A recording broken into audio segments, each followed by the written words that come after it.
Assalamualaikum warahmatullahi wabarakatuh. Alhamdulillah rabbil alamin wa bihi nasta'in ala umur dunya waddin. Asyhadu an la ilaha illallah asyhadu anna Muhammadan abduhu wa rasuluhu la nabiyya ba'dah. Allahumma salli wa sallim ala hadzal nabiyil karim wa ala alihi wa sahbihi ajma'in. Rabbi shrah li sadri wa yassir li amri wahlul 'uqdatam min lisani yafqahu qawli. Para jamaah salat zuhur Masjid As-Salam MTXL rahimakumullah, kita kembali mengucapkan banyak syukur kepada Allah SWT. Pada siang hari ini kita dipertemukan kembali setelah beberapa waktu lalu bersua dalam rangkaian kajian zuhur ya. Supaya tidak bentrok dengan para ustadz yang lain, maka saya defaultnya fokus pada pembahasan sejarah hidup baginda Rasulullah SAW secara berseri, kecuali ada request dari pengurus ya untuk membahas tema khusus yang mungkin aktual ya. Maka jika tidak, maka kita akan membahas sejarah hidup baginda Rasul berseri dari awal kelahiran, masa kecil, remaja, terus ya. Dan terakhirnya kita masih berada pada kisah Rasulullah saat beliau masih berada di Makkah ya. 10 tahun sudah berlalu dari kenabian, di mana Nabi mengalami berbagai kondisi ya. Dan yang paling memukul jiwa beliau saat Rasulullah kehilangan dua orang yang sangat beliau cintai, yaitu Abu Talib dan istrinya Khadijah radhiyallahu anha ya. Allah pun sempat memperjalankan Rasulullah dalam peristiwa Isra dan Mi'raj. Nabi pun sempat mencoba berdakwah ke kota Taif ya pada waktu itu, dan Rasulullah pun sempat ya memanfaatkan beberapa kabilah dan personal mungkin yang datang ke Makkah ya untuk didakwahi, dan beliau berhasil mendakwahi beberapa personal ya, dari berbagai kabilah. Dari kabilah Bani Daus misalnya ada At-Tufail bin Amr Ad-Dausi ya. Dari kabilah Bani Ghifar ada Abu Dzar Al-Ghifari ya. Dari mana lagi? Ada beberapa tokoh yang sudah masuk Islam. Ada juga yang dari Madinah, ada sosok namanya Iyas bin Mu'ad Al-Muzani juga telah masuk Islam ya. Nah, di antara sekian atau beberapa personal yang masuk Islam tersebut, ada yang masuk Islam pribadi sendiri ya. Ada juga yang ngajak-ngajak kabilahnya. Misalnya At-Tufail bin Amr Ad-Dausi itu dia masuk Islam, pulang ke kampung halamannya dan mendakwahi keluarga dan kabilahnya ya. Nah, di antara mereka ada yang dari Madinah ya. Dari Madinah 6 orang. Nah, kita start dari sini ya. Jadi Rasulullah dengan berbagai kondisi tadi jamaah terus tidak pernah berhenti berdakwah, walaupun berbagai rintangan dan tantangan beliau hadapi ya. Maka para ulama menjelaskan dakwah itu seperti air ya. Dan kita adalah para dai, kita bukan nabi tapi para dai, mengajak orang untuk melakukan kebaikan itu madal hayat ya, sampai akhir hayat, enggak boleh berhenti ya, apapun yang terjadi. Seperti air yang mengalir, andai di depannya ada rintangan, ada batu gede misalnya, maka dia akan naik ke atas batu tersebut dan kemudian meluncur mengalir. Andai di depan aliran itu ada jejaring yang menghalangi, maka dia akan menelusup masuk di antara jaring tersebut dan kemudian mengalir. Dan seterusnya ya. Nah, dakwah juga demikian dimanapun berada. Kita ketemu para ulama dulu, andai mereka bebas, mereka akan berdakwah di majelis taklim, di tempat-tempat pertemuan ya. Bahkan tidak sedikit di antara mereka yang melakukan dakwah di kafe-kafe misalnya kan, di tempat-tempat keramaian. Andai mereka pun berada dalam panggung kekuasaan misalnya, mereka memanfaatkan ya, kekuasaan untuk mengajak orang melakukan kebaikan.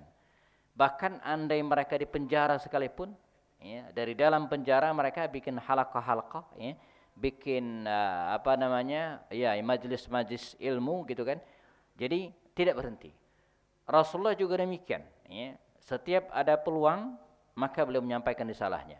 Ketika ketemu dengan penggembala kambing, beliau ajak masuk Islam, maka masuk Islamlah Bilal bin Rabah misalnya.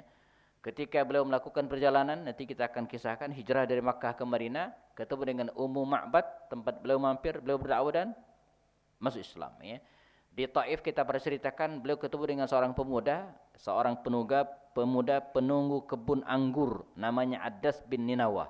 Ya, Adas dari Ninawa, Adas bin Matta dari Ninawa. Beliau ajak masuk Islam dan masuk Islam. Nah, jadi tidak pernah berhenti. Adalah 6 pemuda dari Madinah, As'ad bin Zararah, Auf bin Harith, Rafi' bin Malik, Qutbah bin Amir, serta saudaranya Uqbah bin Amir, dan ya, anaknya Jabir bin Abdullah datang menghadap baginda Rasulullah SAW ya, ke Makkah pada musim haji di tahun ke-11 Hijriah. Keenam anak muda ini mencari Rasulullah. Karena sedikit banyak mereka sudah mendengar dari Madinah tentang keberadaan seorang laki-laki. Yaz'umu annahu nabi, yang ngaku dirinya nabi. Jadi anak muda ini ya, mereka dari Madinah datang ke Mekah ya, sengaja mencari Rasulullah SAW sambil berbisnis tentu saja ya. Karena mereka sudah mendengar ada seorang pemuda, seorang laki-laki mengaku diri nabi bernama Muhammad. Maka ketemulah nama anak muda ini jamaah, dan tentu saja tidak terang-terangan mereka bertemu di sebuah lembah. Berjarak kira-kira 7 atau 8 kilometer dari pusat kota Mekah. Yang hari ini kita kenal lembah tersebut dengan lembah Mina. Ya, tempat kita mabit kalau musim haji, mabit di Mina. Dan ada prosesi haji yang sangat penting di Mina ini, yaitu melempar jumrah. Ya.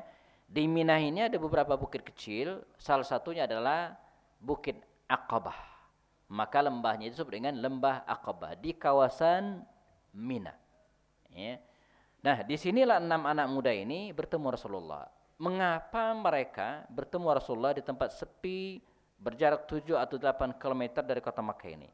Untuk menghindari orang-orang Quraisy, kafir Quraisy, ya, yang tentu saja kalau mereka tahu ada pertemuan ini gitu kan, mereka akan menghalangi usaha tersebut ya. Maka ketemulah As'ad bin Zararah dan kawan-kawan ini dengan Rasulullah SAW, dan Nabi pun menyampaikan Islam, mengajak mereka untuk bersyahadat, dan mereka pun masuk Islam ya. Maka 6 anak muda ini menjadi perintis dakwah, demikian kira-kira. Kembalilah mereka ke Madinah lagi. Kembali ke Madinah, dan setahun berikutnya, jazakumullah, mereka yang berenam tadi datang lagi menghadap baginda Rasul SAW. Mereka menghadap Rasulullah SAW, 6 orang tadi ditambah dengan 7 orang ini. Ya. Mu'adz bin Haris, Zakwan bin Abdul Qais, Ubadah bin Samit, Yazid bin Tha'labah, Abbas bin Ubadah, Abul Haytham, dan Uwaim bin Sa'idah. 7 orang. 7 ditambah 6. Berapa Pak? 13. Namun 1 gagal berangkat. Nah, jadilah mereka ber-12. Ya, jadi 5 yang tadi gitu kan ditambah dengan 7 yang sekarang. Jadi totalnya ada 12. Nah, 12 orang inilah menghadap baginda Rasul kembali di tempat yang sama. Di Aqabah. Ya. Kalau jamaah bisa lihat slide di monitor ya. Ini adalah gambar Masjid Aqabah ya. Di haji tahun 2022 lalu ya, saya sempat mengajak jamaah kemari. Kalau umroh agak sulit datang ke tempat ini karena waktunya enggak ada. Tapi kalau haji, apalagi jamaah yang mengambil program tarwiyah gitu kan, punya waktu yang cukup untuk jalan-jalan dan ke tempat ini. Atau yang mengambil haji reguler, biasanya itu punya waktu yang sangat cukup dan bisa datang ke tempat ini. Namanya Masjid Al-Bai'ah atau Masjid Baitul Aqabah. Letaknya di tempat kita melempar jumrah Aqabah di lantai dasar. Nah, orang Indonesia biasanya melempar jumrah itu lantai 3. Jadi kita harus turun 2 kali naik lift ya. Nanti jalan sedikit, tanya ke petugas, mesti tahu dia ya. Nah, nanti kita akan ketemu dengan masjid ini. Namanya Masjid Al-Bai'ah. Masjidnya unik, kecil, tidak besar. Beratap bagian depan saja, bagian belakangnya tidak punya atap ya. Nah, 12 orang tadi yang menghadap baginda Rasul di tempat ini dan menyatakan masuk Islam. Mereka ber-12 ini bukan hanya masuk Islam, tapi juga membaiat Rasulullah sallallahu alaihi wasallam. Ya, mereka memegang tangan baginda Rasul dan kemudian membaiat Rasulullah sallallahu alaihi wasallam, ya. Apa isi baiat mereka, sumpah setia mereka? Isinya berjanji untuk tidak mensekutukan Allah. Clear, ya. Yang kedua, mereka berjanji untuk tidak berdusta, tidak berbohong, gitu ya. Yang ketiga, ya, mereka berjanji untuk tidak mencuri, berjanji untuk tidak berzina, dan berjanji untuk tidak membunuh anak mereka sendiri. Ya. Tidak mensekutukan Allah, tidak mencuri, tidak berdusta, tidak membunuh anak mereka sendiri. Ya. Kemudian janji ini, ya, mereka menyalam ya baginda Rasul, ya, memegang tangan baginda Rasul, ya, dan berjanji setia kepada baginda Rasul. Nah, 12 orang ini, ya, kembali diperkenankan oleh Rasul untuk balik lagi ke Madinah, pulang lagi ke Madinah. Namun, ya, Nabi tidak membiarkan 12 orang ini kembali ke Madinah begitu saja. Rasulullah menyertakan seorang sahabat beliau namanya Mus'ab bin Umair. Ya. Sosok Mus'ab bin Umair ini adalah sosok yang populer dalam bentang sejarah. Karena ketika dia berada di Mekah, jemaah, Mus'ab bin Umair ini dulunya sebelum masuk Islam terbilang pemuda yang kaya dari kabilah Bani Abdiddar. Jadi Abdiddar itu sebuah kabilah besar. Orang-orang Quraisy tidak mungkin perang kalau tidak membawa kabilah Bani Abdiddar, karena mereka yang berhak memegang bendera. Jadi tukang pegang benderanya adalah kabilahnya Mus'ab bin Umair ini. Mus'ab bin Umair seorang pemuda kaya, pemuda yang ganteng, ya, dan necis. Apa necis? Perlente, pakainya itu keren gitu, ya. Malah ada ilustrasi, ya, saking kayanya, saking perlente dan saking good looking kalau bahasa hari ini, ya, anak muda ini, sampai-sampai ada yang mengatakan bahwa Mus'ab ini jamaah punya parfum khusus. Jadi kalau dia datang ke sebuah pertemuan majelis, orang tak perlu mengangkat kepala melihat siapa yang datang. Dari aroma parfum yang tercium, orang udah tahu itulah Mus'ab. Jadi parfumnya bukan yang 10 ribuan di pinggir jalan itu, ya. Tapi yang bagus gitu, ya. Nah, ini kondisi Mus'ab. Namun ketika dia masuk Islam, dia diusir oleh keluarganya, diusir oleh ibunya, ya. Sehingga dalam kondisi demikian akhirnya dia diutus oleh baginda Rasul ke Madinah menyertai 12 pemuda Madinah yang baru masuk Islam, gitu, ya. Dr. Munir Muhammad Ghadban dalam kitabnya Al-Manhaj Al-Haraki, ya, membuat analisa, ya, mengapa Mus'ab bin Umair ini yang diutus oleh Rasul, bukan Abu Bakar Siddiq, Umar bin Khattab, Utsman bin Affan atau sahabat Nabi yang lainnya. Kenapa Mus'ab? Kata Dr. Munir Muhammad Ghadban, ya, pertama, Mus'ab bin Umair ini, ya, bukan dari keluarga inti Rasulullah. Jadi sehingga ketika Mus'ab yang diutus, maka menepis bahwa dakwah yang dibawa oleh Mus'ab ini bukan untuk kepentingan pribadi dan keluarga. Ini alasan pertama, ya. Jadi Nabi bisa saja mengutus Ali bin Abi Thalib misalnya, atau bisa mengutus misalnya siapa lagi, paman beliau. Misalnya siapa ya? Hamzah bin Abdul Muttalib, ini pamannya. Atau Ubaid bin Haris, ini keluarga besar Rasulullah dulu, ya. Tapi tidak, Nabi mengutus Mus'ab supaya tidak ada kesan bahwa ini kepentingan keluarga Rasulullah. Enggak. Dakwah adalah kepentingan umum. Yang kedua, Mus'ab seorang pemuda yang kaya dan tampan serta berwibawa. Sehingga yang diutus bukan misalnya Bilal bin Rabah. Ini kita tidak melecehkan para sahabat, enggak, tapi masing-masing punya kelebihan. Nabi tidak mengutus punya Khabbab bin Arth dari kalangan yang ekonominya rendah ke bawah, ya. Atau misalnya Abdullah bin Mas'ud, enggak. Ini orang-orang yang terbilang dari kalangan marginal, dari kalangan terpinggirkan, dari kalangan budak, dari kalangan pandai besi, tukang bikin senjata, enggak. Tapi yang diutus seorang pemuda yang berwibawa, yang punya wibawa di mata masyarakat, orang yang kaya, good looking, tampan dan punya derajat tertentu di kalangan masyarakat. Yang ketiga jemaah, Mus'ab bin Umair dikenal sebagai seorang ahli diplomasi yang handal. Jadi dia komunikasi Mus'ab ini bagus. Ini juga pelajaran bagi kita. Saya 8 hari kemarin, baru pulang kemarin, ikut sertifikasi pembimbing haji. Jadi sekarang ini ada aturan pemerintah, kalau pengen membimbing haji, berangkat ke tanah suci ya, itu harus ada sertifikatnya. Jadi makanya saya ikut kemarin sertifikasi 8 hari, tanggal 21 sampai 28, full nginap di hotel di Jatinangor, Bandung gitu ya, syaratnya itu. Nah, salah satu materi yang kami terima waktu kemarin adalah bagaimana membangun komunikasi yang efektif dan passion kepada jamaah. Jadi 90 menit kami diajarin, ada emang teori seperti itu ya. Nah, Mus'ab bin Umair ini jamaah termasuk orang yang memiliki kemampuan itu. Kemampuan komunikasi yang bagus. Coaching kalau bahasa hari ini ya. Nah, nanti kita akan ketemu dalam waktu setahun berada di Madinah, diutus oleh Rasulullah sebagai duta pertama beliau gitu kan, maka hasilnya luar biasa. Sehingga ketika tahun berikutnya mereka datang lagi menghadap baginda Rasul, kalau pertama tadi 6, nambah 12 dan pada tahun berikutnya menjadi 70 sekian, 72 orang.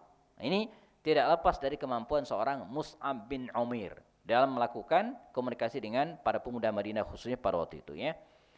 Mus'ab bin Umair juga dikisahkan punya pengalaman hijrah ke Habasyah. Jadi dia punya pengalaman lama pernah hijrah ke Habasyah. Sehingga dalam konteks ini gitu kan, perlu bagi kita ya untuk saya sering sampaikan ke anak-anak muda mahasiswa saya atau mungkin anak-anak ya, lakukanlah perjalanan. Jadi jangan hanya di situ-situ saja gitu kan. Kan Allah dalam Al-Quran surat Al-Mulk mengatakannya, "Walladzi ja'ala lakumul arda dhalulan famshu fi manakibiha wa kulu min rizqihi." Ya. Huwallazi ja'ala lakumul arda dhalulan. Dialah Allah yang telah menjadikan bumi bagi kalian ini. Ditundukkan bumi untuk kita. Jadi bumi ini jemaah itu untuk kita, untuk manusia. Ya. Hewan, kucing, ayam itu cuma numpang. Ya. Jadi yang punya bumi ini kita. Ya. Inni ja'ilun fil ardi khalifah. Allah sengaja menciptakan bumi ini untuk manusia, bukan untuk para malaikat, bukan untuk bangsa jin, apalagi hewan. Mereka cuma numpang. Ya. Sejatinya bumi ini sakhkhara lana had. Kita diperintah untuk kita ya. Maka apa kata Allah? Famshu fi manakibiha. Maka lakukanlah perjalanan. Lakukan perjalanan. Ya. Menarik motivasi dari Pak Anies Baswedan dalam sebuah orasi atau apa itu di depan anak muda ya. Kata beliau apa? Tamat SMA segera bikin paspor, kata beliau ya. Jadi niatkan untuk melakukan perjalanan ke luar negeri ya. Sebab itu akan menambah pengalaman bagi kita ya. Famshu fi manakibiha ya. Berjalanlah, jelajahilah pada manakibiha, berbagai belahan bumi gitu ya. Maka para ulama, para sahabat Nabi, para nabi dulu mereka melakukan perjalanan panjang. Para nabi baca sejarah Nabi Ibrahim misalnya, lahir di Irak, kemudian dia pernah di Pakistan, pernah di Palestina ya, kemudian Baghdad, kemudian ke Saudi ya, Mekah ya. Nabi Musa juga demikian, Nabi Lut ya, ini muhajirun ila rabbi ya.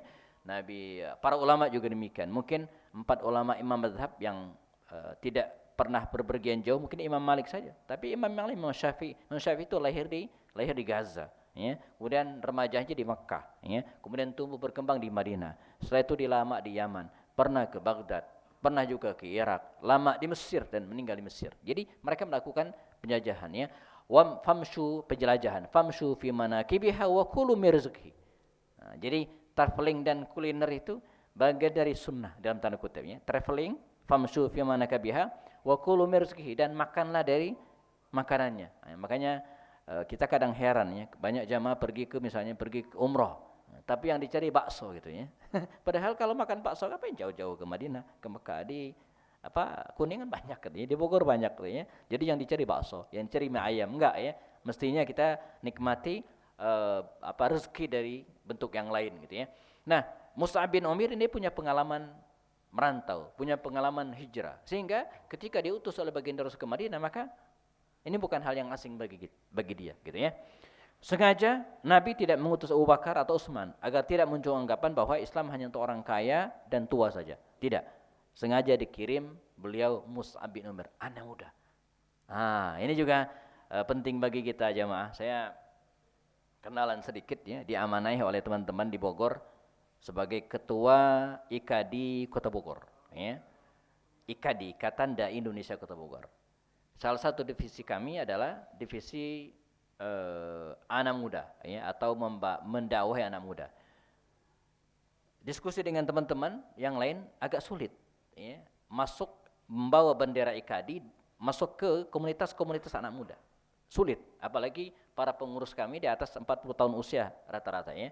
Akhirnya kami ketemu dengan membuat komunitas baru namanya Good Circle yang ngelola anak muda. Kita yang tua-tua minggir. Begitu kira-kira, ya. Sebab yang mendakwahi anak-anak muda itu yang pas anak-anak muda juga. Maka untuk mendakwahi As'ad bin Zararah, Sa'ad bin Mu'ad, ini kan anak-anak muda. Ya, maka yang harus mendakwahi mereka, nemanin mereka anak muda juga. Jangan Abu Bakar Siddiq, jangan Utsman bin Affan, ini udah generasi kolonial begitu kira-kira waktu itu, ya. Maka yang mendakwahi anak-anak muda, generasi milenial kali itu harus anak-anak muda juga. Maka dikirimlah Mus'ab bin Umair radhiyallahu anhu, ya. Nah, persis tahun kemudian mereka datang lagi ke Rasulullah bersama dengan 70 orang laki-laki dan ada 2 orang wanita dan membaiat baginda Rasul sallallahu alaihi wasallam, ya. Beda dengan baiat yang pertama, ya. Kalau baiat yang pertama mereka fokus pada 4 atau 5 hal. Tidak mensekutukan Allah, tidak berzina, tidak mencuri, tidak berdusta dan tidak membunuh anak-anak. 5 poin. Tapi pada baiat yang kedua ini enggak. Ya, Rasulullah membaiat mengambil sumpah setia 70 orang ini, ya, dengan kalimat apa? Kata Rasul, tubayyi'uni 'ala sam'i wa tha'ah. Hendaklah kalian membaiat saya 'ala sam'i wa tha'ah, agar taat, mendengar dan taat. Ya, sam'an wa ta'atan. Maka dalam konsep berjamaah itu, jamaah, konsep berjamaah, hal yang sangat penting adalah ketaatan. Kata Syekh Mustafa Masyhur dalam tulisannya, sebuah jamaah, sebuah keluarga, sebuah komunitas, bahkan sebuah negara, ya, itu akan hancur, akan binasa, akan berantakan kalau ketaatan tidak ada lagi. Ya, dalam sebuah komunitas misalnya, organisasi, kalau anggotanya udah nggak taat lagi pada putusan pimpinan, wah udah. Ya, ibarat perahu sebentar lagi karam. Lingkup yang paling kecil, ya, manakala sebuah RT misalnya, ya, warganya nggak taat lagi apa kata RT-nya, wah udah nggak benar gitu, ya. Yang nggak benar bisa RT, bisa warganya gitu, ya. Keluarga juga begitu, ya. Sebuah keluarga kalau anak sudah tidak taat lagi kepada ayahnya, udah selesai itu. Ya, atau sebuah negara, ya. Kalau rakyat sudah tidak lagi kepada presidennya gitu kan, wah ini indikasi terjadi hal-hal yang tidak benar. Ya, tidak benar siapa? Bisa rakyatnya, nggak benar bisa juga presidennya, ya. Nah, jadi ketaatan itu penting. Maka kata Rasul, kalian harus taat, mendengar dan taat, ya. Fin nasyati wal kasal. Baik dalam an-nasyad, nasyad itu artinya semangat dalam atau malas, ya. Jadi baik dalam keadaan semangat atau malas. Wan nafaqati fil usri wal yusr. Dan hendaklah kalian siap untuk berinfak, berdonasi. Jadi ini salah satu inti baiat Rasulullah kepada para sahabat Nabi ini, ya. Fil usri, baik dalam keadaan sulit, ya, wal yusr. Jadi memberikan donasi sulit atau mudah. Wa 'alal amri bil ma'rufi wan nahyi 'anil munkar. Dan hendaklah melakukan amar ma'ruf nahi munkar, wa an taqulu fillahi la takhafuna laumata laim, dan tidak takut kepada celaan orang-orang. Wa ala, nah ini penting. Apalagi ini inti dari baiat Rasulullah kepada para sahabat Nabi ini. Wa ala an tansuruni idza qadimtu alaikum. Dan hendaklah kalian menolong saya kalau nanti saya tiba di Madinah, ya. Wa tamna'uni mimma tamna'una minhu anfusakum, dan kalian harus membela saya sebagaimana kalian membela diri kalian, membela istri, membela anak dan membela harta. Walakumul jannah, dan kalian dijamin surga. Maka orang-orang ini jamaah peserta Baitul Aqabah ini disebut dengan as-sabiqunal awwaluna fil Islam, dan mereka dijamin surga, ya.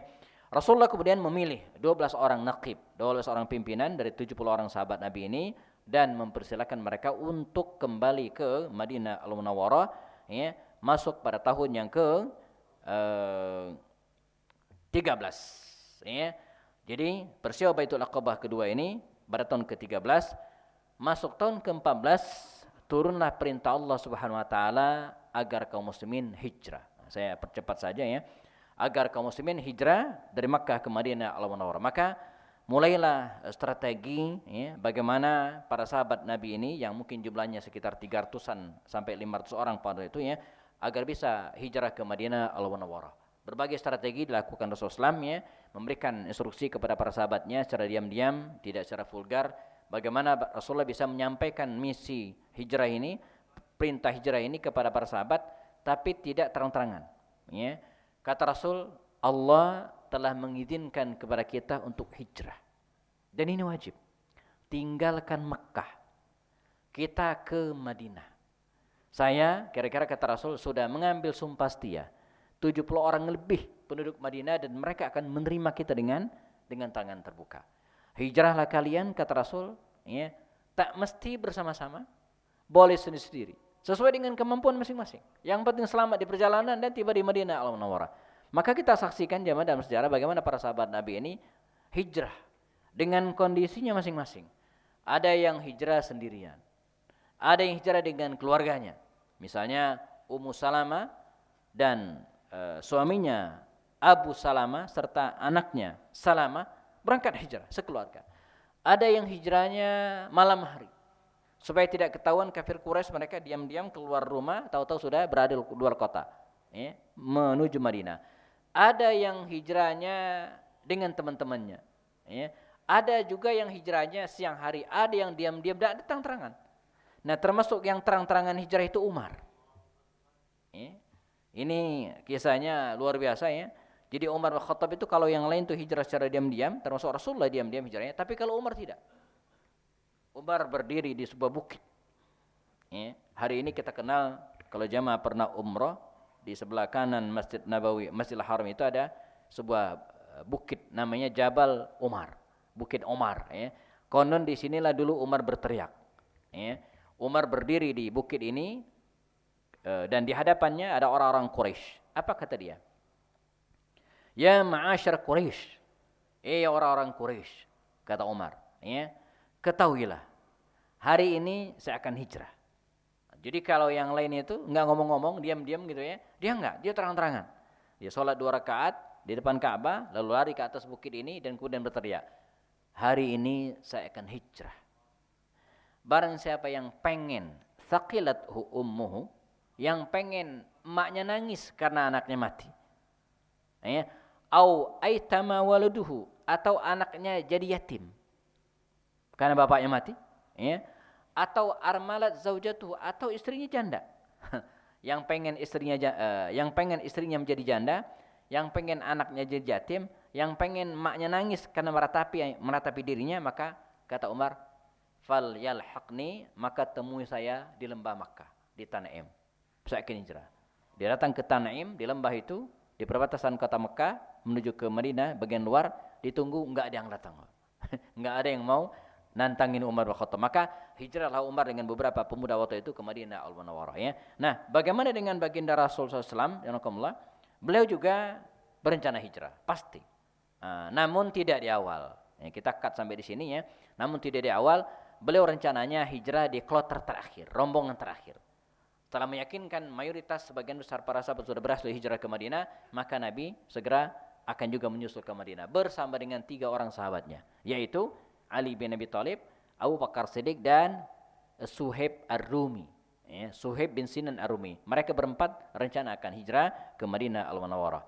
Dan tentu saja upaya rencana baginda Rasul hijrah ke Madinah ini tidak mungkin dibiarkan oleh kafir Quraisy. Dengan segala upaya mereka berusaha untuk merintangi Nabi. Ya, jadi Abu Jahal waktu itu diskusi dengan para sahabatnya, begitu kira-kira, ya, kita tidak mungkin membiarkan Muhammad hijrah. Kenapa demikian? Jadi Abu Jahal ini memang namanya Abu Jahal, jemaah, bapak yang bodoh. Tapi pada sejatinya dia orang yang cerdas. Wajar kalau dulu dia dipanggil dengan Abul Hakam, bapak yang bijak. Namun karena kebodohannya terhadap Islam, jadi Jahal ini bukan hanya Jahal intelektual, ya. Barangkali secara intelektual Abu Jahal itu cerdas. Tapi dari sisi yang lain dia justru di situ jahalnya. Jadi orang yang jahal itu adalah orang yang tahu itu kebenaran tapi tidak mau mengikutinya. Itu orang yang jahal. Dan demikian juga Abu Jahal. Dia berpikiran jauh ke depan. Ya. Kata dia apa? Kalau kita biarkan Muhammad ini hijrah, maka besar kemungkinan bisa jadi nanti di Madinah dia akan tumbuh besar bikin kekuasaan. Dan itu akan membahayakan kita 5 atau 10 tahun ke depan. Nah, jadi dalam konteks hari ini ya, Abu Jahal ini seorang pemikir jauh berpandangan ke depan. Begitu kira-kira. Dia enggak berpikir sesaat. Ya. Logikanya kalau dia berpikir sesaat sederhana. Dia kan membenci Rasulullah. Dia tidak ingin agama Islam berkembang di Makkah. Maka ketika Nabi dan para sahabat hijrah selesai urusan mestinya. Ngapain berisik gitu ya. Tapi enggak. Dia berpikir bukan sekarang. Tapi berpikir masa akan datang. Maka Buya Muhammad Asri itu ketika ditanya tentang politik. Kata beliau apa? Orang yang berpikir politik itu adalah orang yang berpikir masa depan. Ya, jadi orang yang berpikir 5-10 tahun ke depan. Mohon maaf misalnya kalau di hadapan kita ada pilihan calon presiden A dan B, maka dia milih bukan orang yang ngasih dia sembako bukan, tapi orang yang menguntungkan bagi rakyat 5 atau 10 tahun ke depan pada masa pemimpinannya. Abu Jahal demikian. Dia mikir jauh. Kalau Muhammad dibiarkan hijrah, kalau muslimin dibiarkan hijrah, maka nanti mereka akan bikin kekuasaan di Madinah dan akan membahayakan Makkah. Maka dengan segala cara mereka menghalangi Rasulullah SAW untuk hijrah sampai pada keputusan. Nah, terakhir ya, keputusannya di Darun Nadwa, kita tangkap Muhammad. Hidup atau mati. Dalalnya, darahnya boleh ditumpahkan. Ini keputusan rapat waktu itu ya. Kita tangkap Muhammad, ya, hayyan au mayyita. Hidup atau mati. Yang lain sempat mengkonfirmasi, ya Abul Hakam, ya, sebagian masih memanggilnya, ya Abu Jahal. Ya. Kita bisa jadi mungkin membunuh Muhammad. Tapi kita akan terjebak pada kondisi yang selama ini kita hindari. Apa itu? Berpecah. Jadi kalau kita membunuh Muhammad, maka kita akan berhadapan dengan keluarga Muhammad. Kita akan berhadapan dengan Bani Hashim, kita akan berhadapan dengan Bani Muttalib dan akan terjadi perang saudara. Ya, jadi kalau kita membunuh Muhammad, maka kata Abu Jahal dalam rapat di Darun Nadwa itu, dia mengatakan begini. Kita bunuh Muhammad dan libatkan seluruh kabilah Makkah. Nadribuhu, kita pukulkan, kita sabitkan pedang-pedang kita. Nah, jadi ini usulnya. Jadi Muhammad SAW akan dia bunuh. Tapi yang membunuh Muhammad ini bukan satu orang.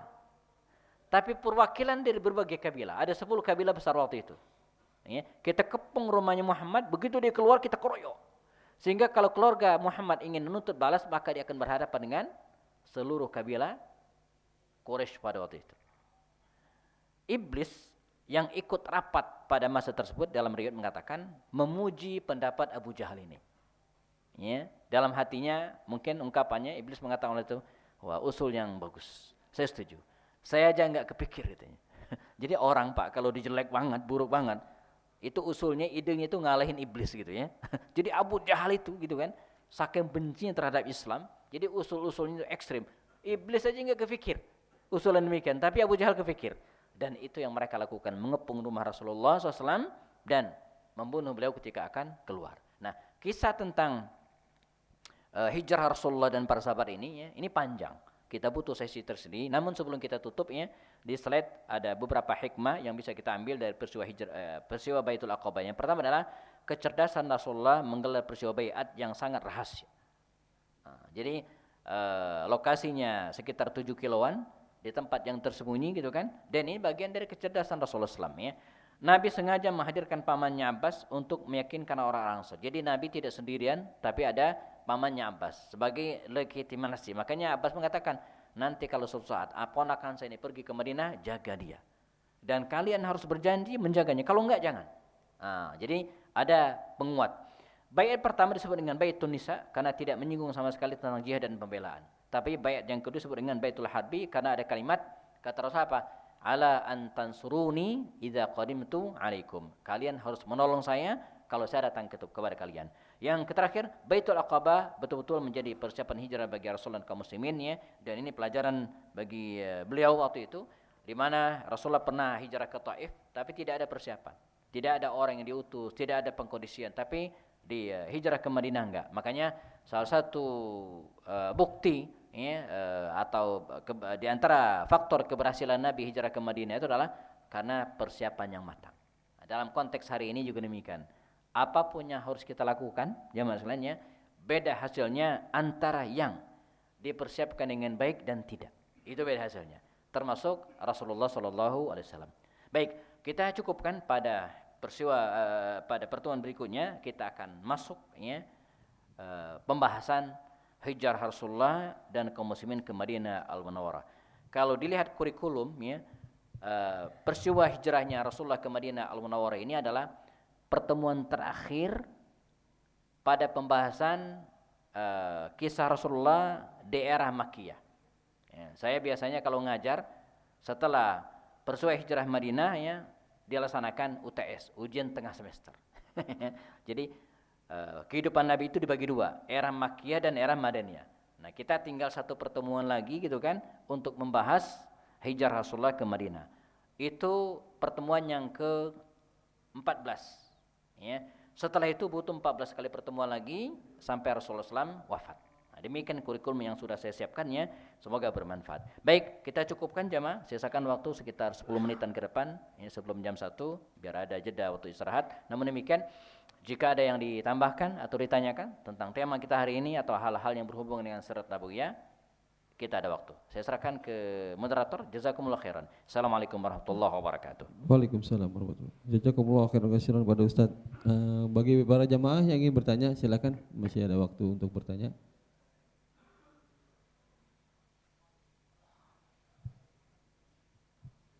Baik. Sebelum mengakhiri kajian kita hari ini, kami ucapkan terima kasih kepada para jamaah yang mengikuti kajian siang hari ini. Semoga ilmu yang diberikan dapat bermanfaat bagi kita semua dan bernilai ibadah di sisi Allah Subhanahu wa taala. Dan kami mohon maaf apabila ada kekurangan ataupun salah kata dalam kajian siang ini. Sekian kajian kita sehari hari ini. Mari kita tutup bersama-sama dengan doa kafaratul majelis. Subhanakallah bihamdika asyhadu an la ilaha illa anta astaghfiruka wa atubu ilaik. Saya MC mohon pamit, mohon maaf lahir batin. Wassalamualaikum warahmatullahi wabarakatuh.